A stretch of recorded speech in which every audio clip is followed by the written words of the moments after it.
Hi, my name is Dr. Fezi, and today I will cover with you Domain 1 of the CISSP exam, which is Security and Risk Management. Specifically, the lesson within that domain that I'm going to cover today is to understand and apply the concept of confidentiality, integrity, and availability. So let's get into it before too late. Three topics that I'm going to cover here. I'm going to describe the Domain 1 briefly, and then we'll do a deep dive into the CIA Triad, and then we'll talk about other concepts such as the AAA, and then talk about the protection mechanisms. The Security and Risk Management domain of the common body of knowledge for CISSP certification exam deals with many of the foundational elements of security clearance. And these elements are essential to design, implementation, and administration of security mechanism. You can get additional information about this domain in the official textbook for the CISSP, the body of knowledge. Chapters 2, 3, 4, and 19 will cover some elements of that.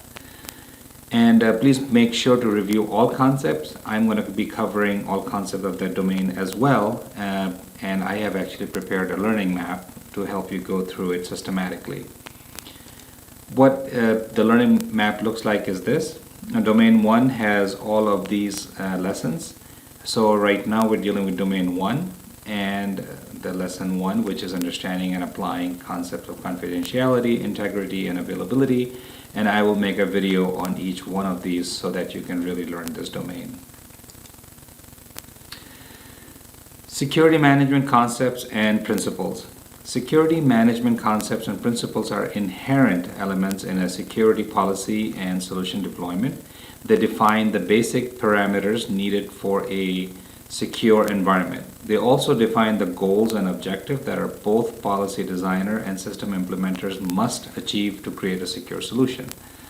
It is important for real-world security professionals as well as CISSP exam students to understand these items thoroughly.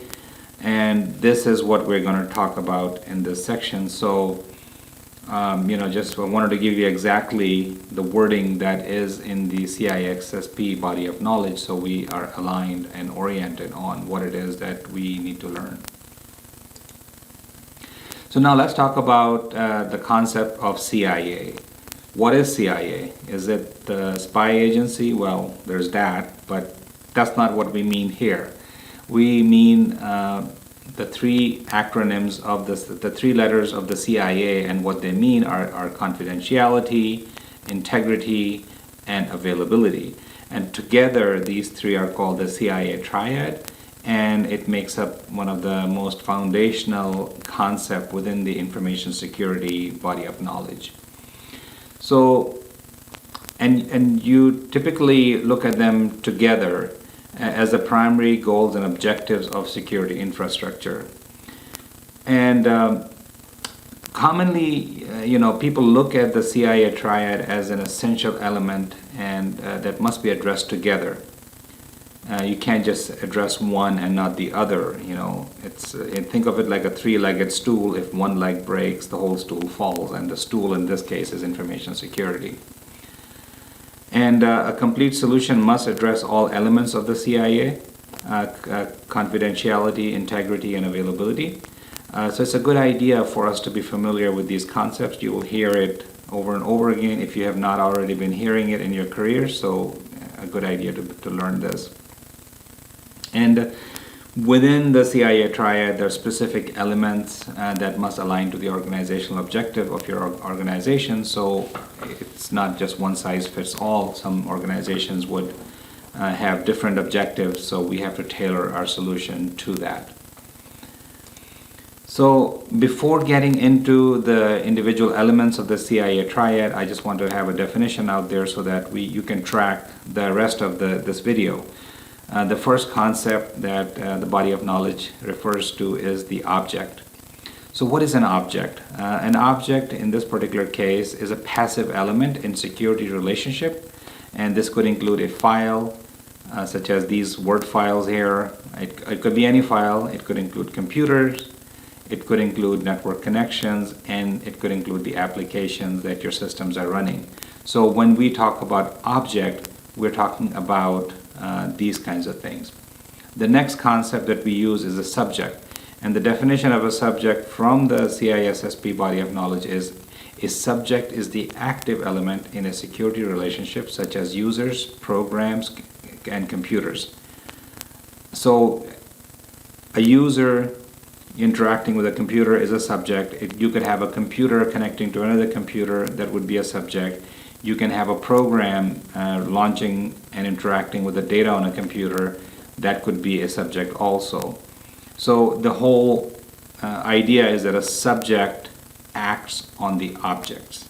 So just keep the subjects and object clear so that you can follow the rest of this video. So let's talk about the first principle of the CIA Triad, which is confidentiality. The goal of confidentiality protection is to prevent or minimize unauthorized access to data to ensure the protection of the secrecy of data, objects, or resources. So that is the goal. We want to minimize unauthorized access. Only those with the authorization to access our data should be able to access it. Confidentiality focuses on security measures to ensure that no one other than the intended recipient of a message receives it or reads it. What good is a message if everybody gets to read it? Then it's not a confidential message, is it? Confidential protection provides a means for authorized users to access and interact with resources, but it actively prevents unauthorized users from doing so. So it works both ways, giving access and preventing access from those who do not have authorization to access. So what are the security controls that we need to understand in order to apply the principle of confidentiality? A wide range of security controls can provide protection for confidentiality, including but not limited to encryption, access control, and steganography, which is basically the practice where you can hide a message inside another message. You can see a bitmap, and by flipping certain bits within each of the byte of the bitmap, you can actually include another message, and the person looking at the image would never know that there's another image hidden in there. If a security mechanism offers confidentiality, it offers a high level of assurance that data, objects, or resources are restricted from unauthorized subjects. If a threat exists against confidentiality, unauthorized disclosure could take place. So we have to control those threats that can exist against our data so that those who are not supposed to have access to our data don't actually have access to our data.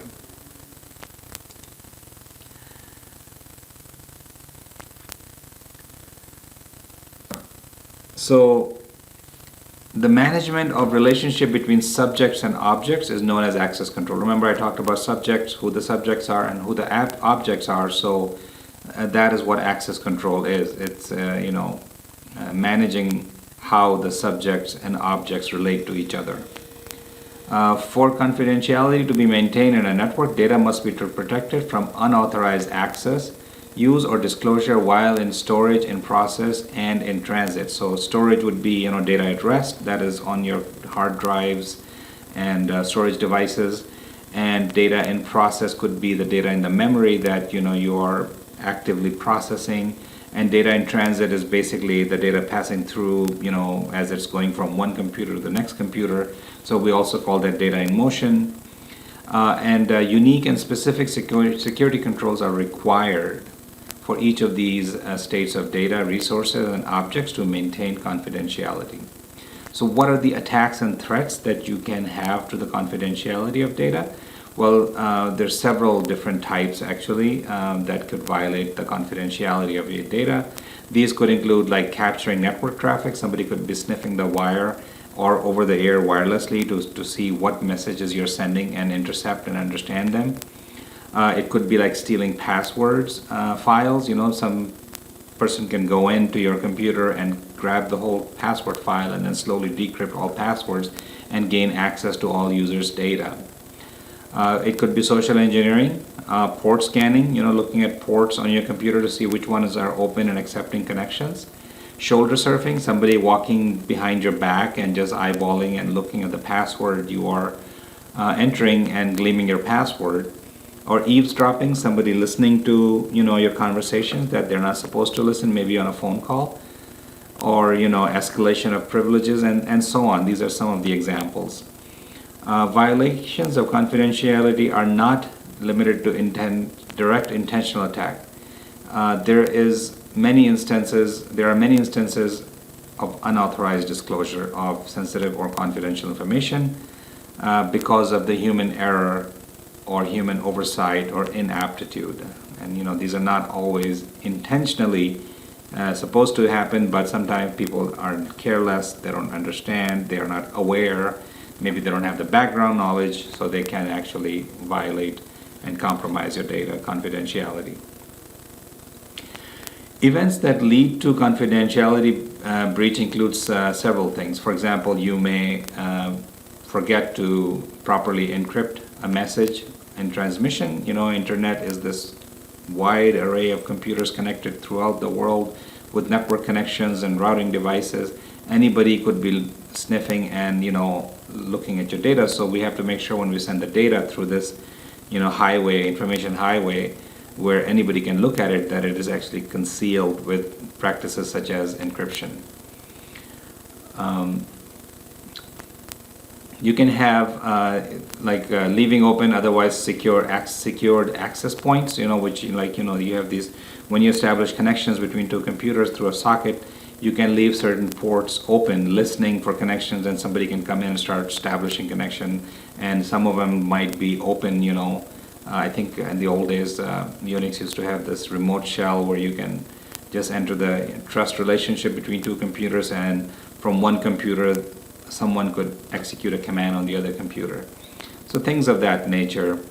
You can have a malicious code. Somebody could come into your system and install some malicious code that can actually transmit secret information, sensitive information from your computer to theirs. Or somebody could have access to just walking by and looking at your screen, and you may have sensitive data on there and they can get that. Or even like low-tech things such as like forgetting to pick up your documents on the printer, which has sensitive information.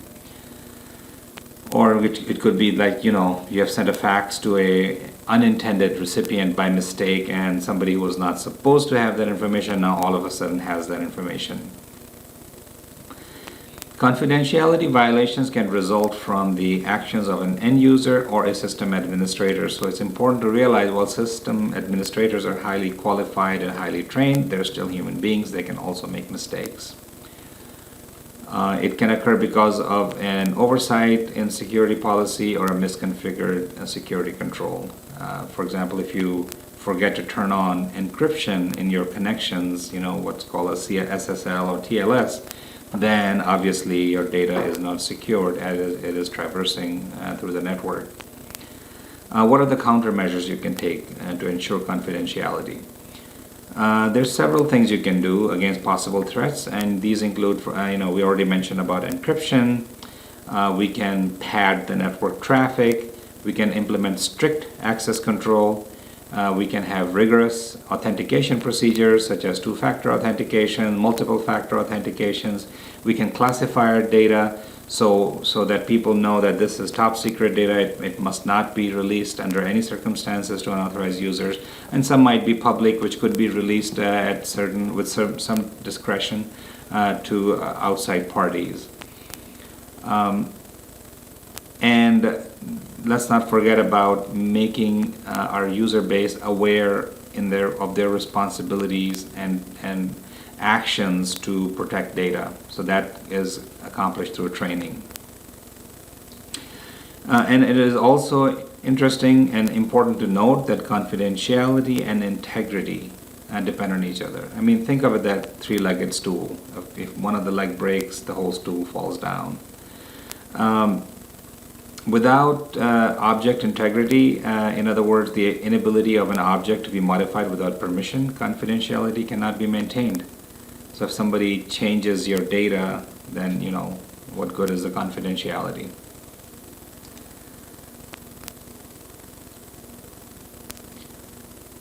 I think I already covered this slide, so let's look at the aspects of confidentiality. Each organization needs to evaluate the nuances, the subtleties of confidentiality they wish to enforce. Tools and technology that implements one form of confidentiality might not support or allow other forms. So let's look at different aspects of different elements of confidentiality. It's not a complete list, but this is what the CISSP exam expects you to know. Number one is sensitivity. It's it's pretty obvious what sensitivity is. It refers to the quality of information which could cause harm or damage if disclosed. And discretion, an act of decision where an operator can influence or control disclosure in order to minimize harm to others. Criticality, the level to which information is mission critical is its measure of criticality. Concealment, the act of hiding or preventing disclosure. Secrecy, the act of keeping something a secret or preventing the disclosure of information. Privacy, keeping information confidential that is personally identifiable or that might cause harm, embarrassment, or disgrace to someone if revealed. For example, if somebody releases to you the home address of a manager at some organization and somebody's upset at that manager and then they show up at their house, I mean, that's not nice. And it's a violation of privacy, that every human being, every person is entitled to. Seclusion. Seclusion involves storing something in an out-of-the-way location. Isolation, the act of keeping something separated from others. So these are some of the concepts of confidentiality that we need to be aware of. Now let's get to the second element of the CIA Triad, which is integrity. Integrity is the concept of protecting the reliability and correctness of data. Integrity protection prevents unauthorized alteration of data. So that's like a definitional sentence that I'd like to kind of give you exactly the way it's written. Integrity ensures that your data remains correct, unaltered, and is preserved the way it is supposed to be. If the data changes, even though it may be stored in the best possible way, then what's the point? Think of it this way. I understand that the Coca-Cola recipe is a top secret that only a few individuals in the entire world ever get to see. Imagine if that recipe is stored in some vault somewhere and some information gets changed, 1 teaspoon of sugar becomes 10 teaspoons, well, it's no longer the original recipe. So the information we have must have integrity. And when you properly implement integrity protection, it provides a means for authorized changes while protecting against intended and malicious unauthorized activities such as virus and intrusions, as well as mistakes made by authorized users, such as mistakes or oversight. Not all threat to your data comes from those who mean harm. Sometimes it is a mistake that somebody makes, and sometimes it's lack of knowledge. They don't mean to cause any harm, but by just a human error, they end up, causing damage to the integrity of your data. For integrity to be maintained, objects must retain their veracity and be intentionally modified only by authorized users. Just like, remember the recipe of the Coke, that if somebody's trying to modify the Coke recipe, then it should only be the person who has the authority to change it, not just some factory worker who accidentally stumbles upon the recipe and changes it. If a security mechanism offers integrity, it offers a high level of assurance that the data, objects, and resources are unaltered from their original protected state. Alterations could not occur while the object is in storage, in transit, or in process. So we must be very careful how our systems interact with the data so that they don't change it. And whether they're being processed in the memory, or they're being stored on a storage device, or they're being transmitted over the air or on a wire. So maintaining integrity means the object itself is not altered, and the operating system and programming entities that manage and manipulate the objects are not compromised. So that's how we maintain integrity. So let's look at integrity from 3 different perspectives that I've shown here. Preventing unauthorized objects from making modification. Number 2, preventing authorized subjects from making unauthorized modifications, such as mistakes. Number 3, maintaining the internal and external consistency of objects so that their data is correct and true reflection of the real world, and any relationship with any child, peer, or parent object is valid, consistent, and verifiable. So the first one, is basically somebody who's not supposed to have access, like a hacker trying to modify your data. Second is somebody who has access and without realizing make a mistake and modify your data. And third is to make sure that relationships between your data are maintained. So maintaining integrity on system requires controls to be in place to restrict access to data, object, and resources. Activity logging should be used to ensure that only authorized users are able to access their respective resources. And this is very important to track the activities and monitor them, because what happens is that sometimes you don't find out about who actually accessed your data unauthorized or without authorization until it's much later. So having an activity log monitoring really helps. And maintaining and validating object integrity across storage, transport, and processing requires numerous variations of control and oversight. So it's not just one control. You got to have a whole system and an array of controls to make sure your data is protected in any state, whether it's in motion, whether it's at rest, whether it is being processed in the memory. So several attacks actually focus on violating the integrity of your data, such as viruses. The earliest form of viruses would go and change, certain words, like Microsoft would become Macrosoft. This is like really in the early days of the computers, personal computers. We had things like that. You can have logic bombs. You have unauthorized access, a hacker going in and trying to access your data. You have errors in coding and application. Your software could actually unintentionally, without any reason to cause harm, could harm data. Malicious modifications. Somebody can go in and, I heard that in the 70s there was somebody who hacked through some payroll processing system and added an extra zero to everybody's paycheck. So everybody was like getting 10 times the money that they expected. And any,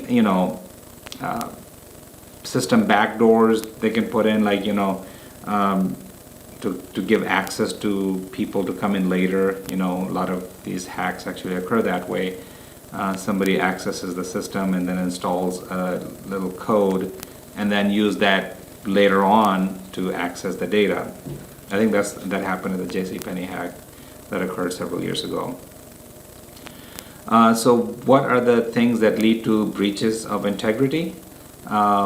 These could include modifying or deleting files, entering valid data, altering configurations, including errors in commands. Like when you're typing a command, you could, by mistake, like on the Unix, somebody told me that as a root user, they did rm minus rf star, recursively delete everything.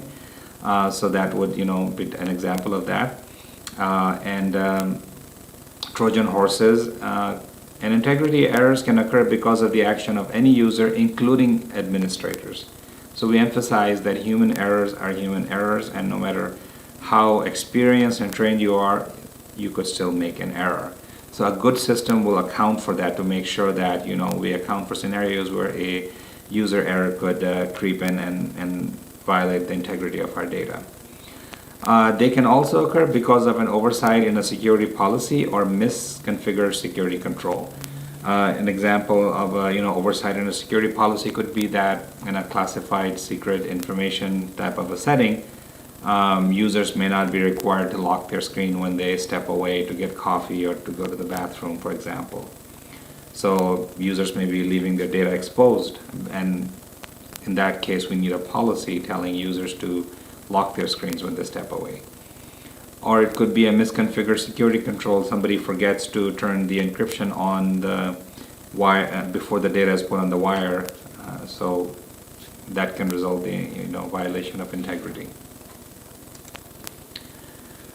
So numerous countermeasures exist on how you want to maintain integrity of your data, and this includes strict access control, rigorous authentication procedures, intrusion detection systems, object or data encryption, hash total verifications. Like if before you send a file, you can use an algorithm to create a long code, which would be calculated again on the receiving side, so that when the data is received, they can make sure that the hash code is the same as it was when it was sent. Therefore, the file is protected and not been modified.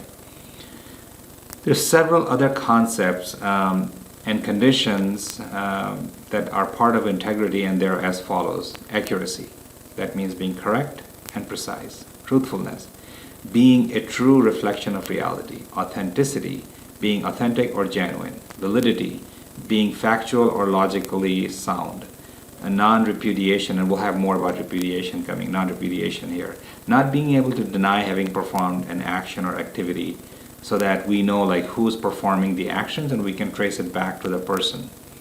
Accountability, being responsible or obligated for actions and results. Responsibility, being in a charge or having control over something or someone. Completeness, having all needed and necessary components or parts. Comprehensiveness, being complete in scope, the full inclusion of all needed elements. So I think most of these concepts are fairly self-evident, but for completeness sake, they expect you to be aware of these. So what is this non-repudiation I talked about? So non-repudiation ensures that the subject of an activity or who caused an event cannot deny that the event occurred. For example, if somebody logs into your computer and accesses a file, we should have the name of the person and the time of the access and what they accessed recorded in our event log files and computer monitoring systems. So then if somebody says, well, I was never in your system, you can say, well, actually you were, and here's the proof of it. So non-repudiation prevents a subject from claiming not having sent a message, not to have performed an action, or not having been able to cause an event. It is made possible through identification, authentication, authorization, accountability, and auditing. And this is what we call as the AAA services, and we'll have a little bit more about that later. A system built without proper enforcement of non-repudiation does not provide verification that a specific entity performed a certain action. So if you don't have a login on a computer, this could happen. Or another example is like, I've seen this in test labs. They have like a generic user account and everybody uses the, QLab test 1 user, for example, and they go in there and they log in as that user, and if somebody messes up somebody's test setup, then you have no idea who did that. So non-repudiation is essential to maintaining accountability on the users and different subjects. A suspect cannot be held accountable if they can repudiate the claim against them. So this is basically collecting evidence before you actually need to present the evidence to someone. Availability. Now let's talk about the third principle of the CIA Triad, which is availability. Availability means authorized subjects are granted timely and uninterrupted access to objects. Often availability protection controls support sufficient bandwidth and timeliness of processing as deemed necessary by the organization or situation. So the authorized user should be able to get access to data. The system should respond in a relatively reasonable time so that they have access to that data. If the security mechanism offers availability, it offers a high level of assurance that the data, object, and resources are accessed to authorized subjects. Availability includes efficient, uninterrupted access to objects and prevention of denial of service attacks. So denial of service attacks are things that we hear about frequently in the information security. It could be like there's so many requests, fake requests are coming into your computer that it gets so busy processing the fake requests that the real requests don't get processed. Availability also implies that the supporting infrastructure, including network services, communication, and access control mechanism, is functional and allows users to gain access when they're authorized to do so. So this is why it has as a third part of the CIA Triad. So let's move to the next slide now. For availability to be maintained on a system, controls must be in place to ensure authorized access and an acceptable level of performance to quickly handle interruptions, to provide for redundancy, to maintain reliable backups, and to prevent data loss or destruction. And there are numerous threats available or applicable to the availability of your data.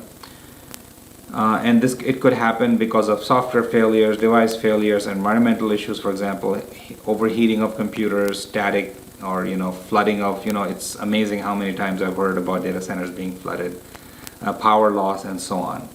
And there are also some forms of attacks that focus on violations of availability, and I already talked about that, denial of service, the DOS attacks, object destruction, communication interruptions. Somebody could jam your communication lines, cut a cable, and things like that.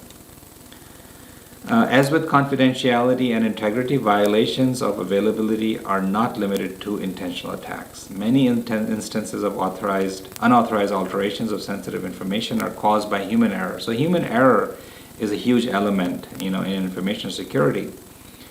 And some events that lead to availability breaches include accidentally deleting files, overutilizing a hardware, like your computer CPU utilization is pegged at 100% and does not have time to process new requests, or underallocating resources, runs out of RAM, for example, or mislabeling or incorrectly classifying objects. So data classification is enormous. And availability violations could occur because of the actions of the users, including administrators. They can also occur because of an oversight in a security policy or a misconfigured security control.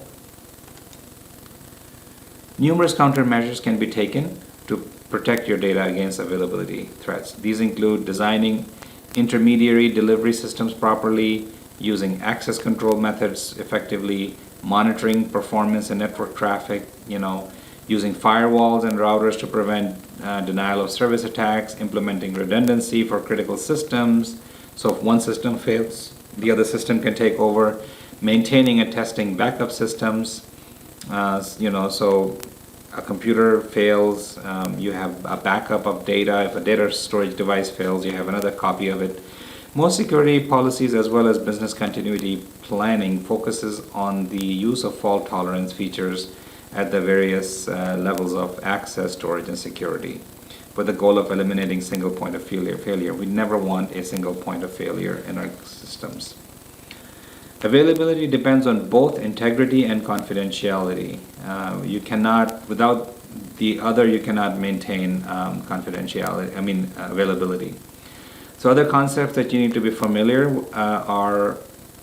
include the following: usability, the state of being easy to use or learn, or being able to be understood and controlled by a subject. Accessibility, the assurance that the widest range of subjects can interact with a resource regardless of their capabilities or limitations. Timeliness, being prompt, on time, within a reasonable time frame, or providing low latency response.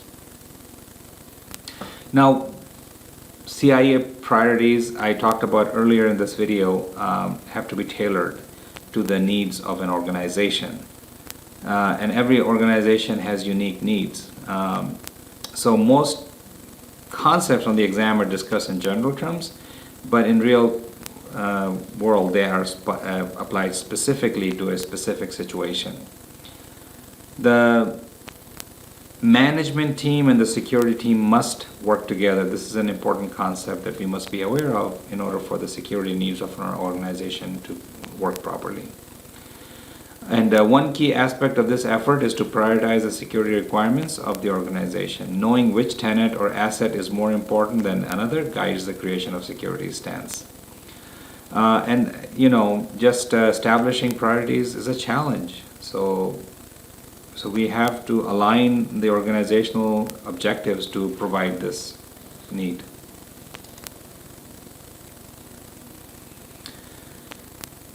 So, do you know the priority of your organization places on the components of the the CIA Triad? If not, find out. I mean, let's learn, what does the organization need? What does the business need for the IT services to provide it? There are other concepts besides the CIA Triad that I touched upon earlier as well that you need to be aware of for the exam. And these are the AAA services. And it refers to three A's for authentication, authorization, and accounting, which is also called auditing. But in reality, it refers to 5 processes of security elements. So it's called AAA, but actually there are 5 A's in it. And these are identification, authentication, authorization, auditing, and accounting. So AAA is often referenced in relation to authentication system. It is a foundational concept for security. Absence of any of these 5 elements can lead to incomplete security. So identification is a process of knowing that a subject who claims to be someone is in fact that person. And once the subject has been identified, the entity is accountable for any further actions by the subject. Authentication is a process of verifying that the claimed identity is valid. Authentication requires the subject to provide additional information, such as passwords and PINs, etc. Identification and authentication are often used together as a single 2-step process. So you have to have the right ID and then the right way of proving your identity, that who you are. Auditing or monitoring is the programmatic means by which a subject's actions are tracked and recorded for the purpose of holding the subject accountable. Most of the hacking are, I think, found after the fact. I don't think many hacking attempts are discovered real time. System crash may indicate faulty program, corrupt drives, or intrusion attempts. Log files may provide an audit trail, like who's been on the system. Auditing is needed to detect malicious actions. Auditing is usually a native feature of operating systems and most applications and services. Accountability. An organization's security policy can be properly enforced only if accountability is maintained. Effective accountability relies on the capability to prove a subject's identity, and so on and so forth. With only a password as authentication, there's a significant room of doubt, and this is why increasingly we're seeing multi-factor authentication. So in an example, you might authenticate yourself with a password, a strong password, then you may prove yourself by entering a code that was sent to your phone or a device. With the use of multi-factor authentication, such as password, smart card, and fingerprint scan in combination, there is a little possibility that any other human could have compromised the authentication process. Just very hard to steal all 3 at the same time. Now let's talk briefly about protection mechanisms. Protection mechanisms are common characteristics of security control. Not all security control must have them, but many controls offer their protection for confidentiality, integrity, and availability through the use of these mechanisms. What are some of the common examples of protection mechanisms? Well, these are layers, using multi-layers for levels of access, employing abstraction, hiding data, or using encryption. Layering is known as defense in depth. Is simply the use of multiple controls in a series. So, we don't want to create parallel paths. So we have, security on top of security. You may encrypt your data, then you may use endpoint protection, then you might use network security, then you might use the human layer, training your human users to be compliant with the policies and exercising good security behavior. So parallel systems are useful in distributed applications, but parallelism is not often a useful concept in the realm of security, because imagine you have multiple doors and you only lock one door. Well, a person could sneak into your building through a door that is not locked. So a series would be to have 5 doors. You got to go through each door to get to inside the building. One could be the outside gate of the building, the second could be the main entrance, then it could be a metal detector with a security card, then it could be another gate, and then it could be, scanning your badge to finally get inside the room. That's an example of a serious connection. Abstraction and data hiding are two components that we talk about. Abstraction is used for efficiency. Similar elements are put into groups, classes, or roles that are assigned security controls, restrictions, or permissions as collective. Abstraction simplifies security by enabling you to assign security controls to a group of objects collected by type or function. Now let's talk about data hiding. Data hiding is preventing data from being discovered or accessed by a subject by positioning the data in a logical storage compartment that is not accessible or seen by the subject. Data hiding is often a key secure element in data security as well as programming. Forms of data hiding include keeping a database from being accessed by unauthorized visitors and restricted subject at a lower classification level. This is important. You'd restrict a person with a lower level of access from accessing data requiring higher level of access. Preventing application from accessing hardware directly is also a form of data hiding. So we often hear about security through obscurity, which may seem relevant here. However, that concept is different. Security through obscurity does not actually implement any form of protection, but it is instead an attempt to hope something important is not discovered by keeping knowledge of it a secret. An example of security through obscurity is when a programmer aware of a flaw in their software code, but they release the product anyway, hoping that no one discovers and exploits the issue. Encryption, a very important concept in data security. Basically, you hide the data by encrypting it by using an encryption algorithm, and you need a key to encrypt it, and you need a key to decrypt it. And while the data is encrypted, it is meaningless. You can look at it and not derive any meaning from it. Opposite of encryption might be clear text, something that is written clearly and not hidden from you.